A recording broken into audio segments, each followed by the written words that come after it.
ഞാൻ ആരാണ് എന്നുള്ള ചോദ്യം പലരും ചോദിക്കും. പലരും ഇതൊക്കെ ചോദിച്ചുകൊണ്ട് ഒരുപാട് കിലോമീറ്ററൊക്കെ യാത്ര ചെയ്ത് പല ഏരിയയിലൊക്കെ പോയിട്ട് തിരിച്ചു വന്നിട്ട് പല പല സംഭവങ്ങളൊക്കെ പറയുകയും പുസ്തകങ്ങൾ ഇറക്കുകയൊക്കെ ചെയ്യുന്നുണ്ട്. ഞാൻ ആരാണെന്ന് ചോദിക്കുമ്പോൾ സ്വാഭാവികമായിട്ട് നിങ്ങളുടെ പേരാ പറയുക, അല്ലേ? അത് മതിയാകുമെന്ന് എനിക്ക് തോന്നുന്നത്. ഇത് അബ്ദുൽ കലാമിൻ്റെ മരണത്തോടനുബന്ധിച്ച് വന്ന കുറേ പത്ര കട്ടിങ്സ്. അതിനകത്ത് ഒരെണ്ണത്തിൽ എഴുതിയിരിക്കുന്ന അദ്ദേഹം നീലാകാശത്തേക്ക് പോയി. രണ്ടാമത്തിൽ എഴുതിയിരിക്കുന്നത് people's president join the stars, നക്ഷത്രങ്ങൾക്കിടയിലേക്ക് പോയി അബ്ദുൽ കലാം. മൂന്നാമത്തിൽ എഴുതിയിരിക്കുന്നു Abdul Kalam passes away in Shillong, Abdul Kalam പോയി. അപ്പോൾ അബ്ദുൽ കലാം പോയി എന്ന് പറയുമ്പോഴും അബ്ദുൽ കലാമിൻ്റെ ശരീരം അന്ത്യോപചാരം അർപ്പിക്കാനായിട്ട് അവിടെ ഇങ്ങനെ വെച്ചിട്ടുണ്ട്. പക്ഷെ ഇവരെല്ലാം പറയുന്നത് അബ്ദുൽ കലാം പോയി എന്നാണ്. പുള്ളി അങ്ങ് പോയി, പക്ഷെ വേറെ എന്തൊക്കെ സാധനം ബാക്കിയുണ്ട്. ഇത് നമ്മുടെ ഒരു പൊതു വ്യവഹാരത്തിൻ്റെ ഒരു ഭാഗമാണ്. നമ്മുടെ എല്ലാവരും ഇങ്ങനെയൊക്കെയാണ് പറയുന്നത്, ആൾ പോയിട്ടോ, അപ്പോൾ ഇനി ബാക്കിയുള്ളത് ശവമാണ് എന്നൊക്കെയാണ് പറയുക, അല്ലേ? അപ്പോൾ അബ്ദുൽ കലാം പോയി എന്ന് പറയുമ്പോൾ അബ്ദുൽ കലാമിൻ്റെ ശരീരം അവിടെ കിടക്കുമ്പോൾ, അപ്പോൾ അബ്ദുൽ കലാമിൻ്റെ ശരീരമല്ലാത്ത എന്തോ ആണല്ലോ അബ്ദുൽ കലാം, അല്ലേ? അതെന്താണ്? ഇതിനെക്കുറിച്ച് മനുഷ്യൻ ചരിത്രാതീത കാലം കൊണ്ട് തന്നെ സങ്കല്പങ്ങളും സ്വപ്നങ്ങളും നെയ്യുമായിരുന്നു. കാരണം ജീവനുള്ള ഒരു മനുഷ്യൻ്റെ ശരീരം അതേപടി അവിടെ കാണുകയും അയാൾക്ക് യാതൊരുവിധ ചലനവും ഇല്ലാതെ റെസ്പോൺസും ഇല്ലാതെ കിടക്കുകയും ചെയ്യുമ്പോൾ ആളിൽ നിന്ന് എന്തോ സാധനം പോയി എന്നുള്ള വളരെ ലളിതമായിട്ടുള്ള ഒരു നിഗമനത്തിലാണ് ഗോത്ര മനുഷ്യൻ തൊട്ട് എത്തിച്ചേർത്തിട്ടുള്ളത്. സംതിങ് ഈസ് മിസ്സിങ്, അത്രേ ഉള്ളൂ. അപ്പം ഇതിനെക്കുറിച്ചുള്ള പരീക്ഷണങ്ങളും നിരീക്ഷണങ്ങളും അവലോകനങ്ങളും ഒക്കെ ഒരുപാട് വന്നിട്ടുണ്ട്. അതിലേറ്റവും പ്രസിദ്ധമായിട്ടുള്ള ഒന്നാണ്, എന്തെങ്കിലും പോയിട്ടുണ്ടെന്നുണ്ടെങ്കിൽ നിങ്ങളുടെ ശരീരത്തിൽ നിന്ന് ഒരല്പം വെയിറ്റ് കുറയണം, അല്ലേ?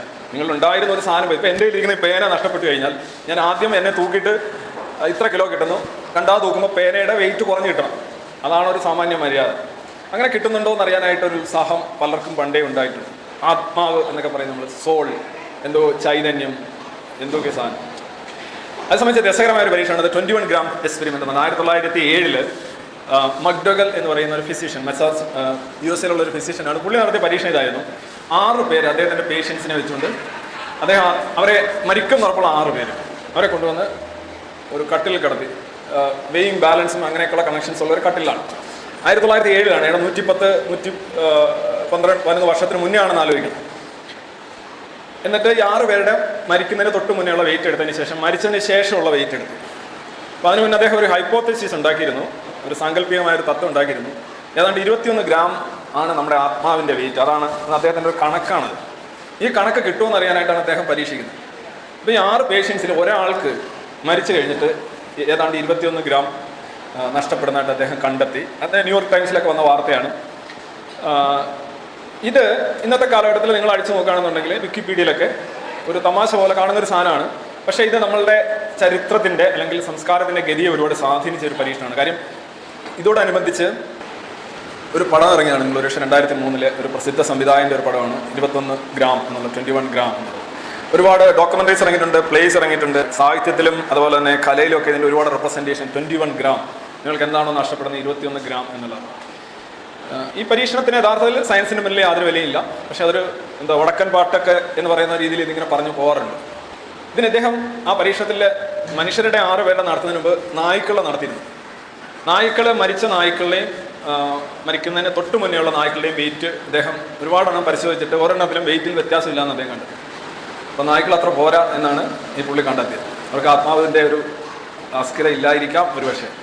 എന്താണ് ഈ പരീക്ഷണത്തിൻ്റെ പ്രശ്നം? ഒന്ന്, സർവേ സാമ്പിൾ വളരെ കുറവാണ്, 6 പേരാണ്. 6-ൽ ഒരാൾക്ക് മാത്രമാണ് വെയിറ്റ് കുറഞ്ഞത്, അതാണ് രസം. വേറൊരാൾക്ക് വെയിറ്റ് കുറഞ്ഞിട്ട് പിന്നെ കൂടിക്കൊണ്ടിരുന്നു പറഞ്ഞാൽ കുറേ നേരം അങ്ങ് കൂടിക്കൊണ്ടേയിരുന്നു. കുറച്ച് പേർക്ക് വ്യത്യാസം ഉണ്ടായിരുന്നില്ല. അങ്ങനെ ഈ 6 എന്ന് പറയുന്ന ഡേറ്റ തന്നെ ചെറുതാണ്, അല്ലെങ്കിൽ സാമ്പിൾ തന്നെ ചെറുതാണ്. അതിൽ ഒരാൾക്ക് മാത്രമാണ് ഇയാൾ ഉദ്ദേശിച്ച ഫലം കിട്ടിയത്. സാധാരണ സയൻസിൻ്റെ രീതിശാസ്ത്രം എന്ന് പറഞ്ഞു കഴിഞ്ഞാൽ നമ്മൾ ഫിനോമിന നിരീക്ഷിച്ചതിന് ശേഷം ആക്സിയത്തിൽ എത്തിച്ചേരുക എന്നുള്ളതാണ്. അല്ലാതെ ആദ്യം ഒരു തിയറി ഉണ്ടാക്കി വെച്ചിട്ട് അതിനനുസരിച്ചുള്ള തെളിവുകൾ ശേഖരിച്ചിട്ട് സെലക്റ്റീവായിട്ട് പിക്ക് ചെയ്ത് ഉണ്ടാക്കുന്നൊരു സാധനമല്ല. പിന്നെ ഈ പട്ടികളുടെ കാര്യത്തിൽ തന്നെ പട്ടികളെയൊക്കെ കൊന്നതാണോ എന്നറിയില്ല. കാര്യം പട്ടികളൊക്കെ ഇങ്ങനെ ആസന്നമരണമായിട്ട് കിടക്കുകയും അതിൻ്റെ രോഗമൊക്കെ കണ്ടിട്ട് മരിക്കാൻ പോവുക, അതൊക്കെ കണ്ടെത്ത വലിയ ബുദ്ധിമുട്ടാണ്. സാധാരണ ഇതിൽ നമ്മൾ മരിക്കാൻ പോകുമ്പോൾ ഒരു വിഷയമുണ്ട്, നമ്മളുടെ താപനില നിയന്ത്രിക്കാനായിട്ടുള്ള ലങ്സ്. ഇപ്പോൾ അതായത് ഈ ബ്രീത്തിങ് ഇല്ലാത്തതുകൊണ്ട് പെട്ടെന്ന് താപനില വേരി ചെയ്യും. അപ്പോൾ നമ്മൾ ഓവർ സ്വെറ്റിങ് ആണ്, വിയർപ്പ് കൂടുമ്പോൾ കുറച്ച് നമ്മളിലുള്ള ജലാംശം അന്തരീക്ഷത്തിലേക്ക് പോകും. അതാണ് ഒരു ഇൻസ്റ്റൻ്റ് ആയിട്ടുള്ള മൊമെൻറ്റിൽ 21 ഗ്രാമിൻ്റേത് വരുന്നത്. അതേസമയം പട്ടിയുടെ കാര്യത്തിലാണെങ്കിൽ അതിൻ്റെ ഈ സ്വെറ്റ് ഗ്ലാൻസ് അത്ര വർക്ക് ചെയ്യത്തില്ല, വിയർപ്പ് ഗ്രന്ഥികൾ ഏതാണ്ട് ഇല്ല എന്ന് തന്നെ പറയാൻ പറ്റും. അപ്പോൾ അതുകൊണ്ട് അതിന് വെയിറ്റ് വ്യത്യാസമില്ല. ഇതാണ് സംഗതി. ഇനി വെയിറ്റ് വ്യത്യാസപ്പെടുകയും കൂടുകയും കുറയുകയൊക്കെ ചെയ്യണമെന്നുണ്ടെങ്കിൽ നമുക്കറിയാം, നിങ്ങൾ മരിച്ചു കഴിഞ്ഞ് 2 മണിക്കൂർ കഴിയുമ്പോൾ മൈക്രോബ്സ് കയറി ഓപ്പറേറ്റ് ചെയ്ത് തുടങ്ങും. നിങ്ങളുടെ ശരീരം കുറച്ച് കഴിയുമ്പോൾ ചീർക്കും, വെയിറ്റൊക്കെ ഭയങ്കര വെയിറ്റ് ആവും. പിന്നെ മറ്റൊരു കാര്യം, ഒരാൾ മരിച്ചു എന്നെങ്ങനെയാണ് ഉറപ്പ് വരുത്തുന്നത്? ഇന്ന് പോലും വളരെ കൃത്യമായിട്ട് മരിച്ച നിമിഷം പല പല മരണങ്ങളുണ്ട്. സെറിബ്രൽ ഡെത്ത് ഉണ്ട്, കാർഡിയാക് അറസ്റ്റ് ഉണ്ട്, വെജിറ്റേറ്റീവ് സ്റ്റേറ്റ് ഉണ്ട്. എപ്പോഴാണ് മരിച്ചതെന്ന് ഒരു 100 വർഷത്തിന് ശേഷം പോലും നമുക്കിപ്പോൾ കൃത്യമായിട്ട് ആ ഒരു ടൈം പോയിന്റ് പറയാൻ പറ്റാത്തടത്താണ് ഒരു നൂറ്റാണ്ടിന് മുന്നേ ഇദ്ദേഹം മരിച്ച സമയം, തൊട്ടടുത്ത നിമിഷം എന്നൊക്കെ പറഞ്ഞൊരു ഉഡായിപ്പ് പഠനം ഉണ്ടാക്കിയത്. പക്ഷേ ഞാനൊരു കൗതുകത്തിന് വേണ്ടി ചൂണ്ടിക്കാണിച്ചതേ ഉള്ളൂ. എന്തോ നഷ്ടപ്പെടുന്നു എന്നുള്ള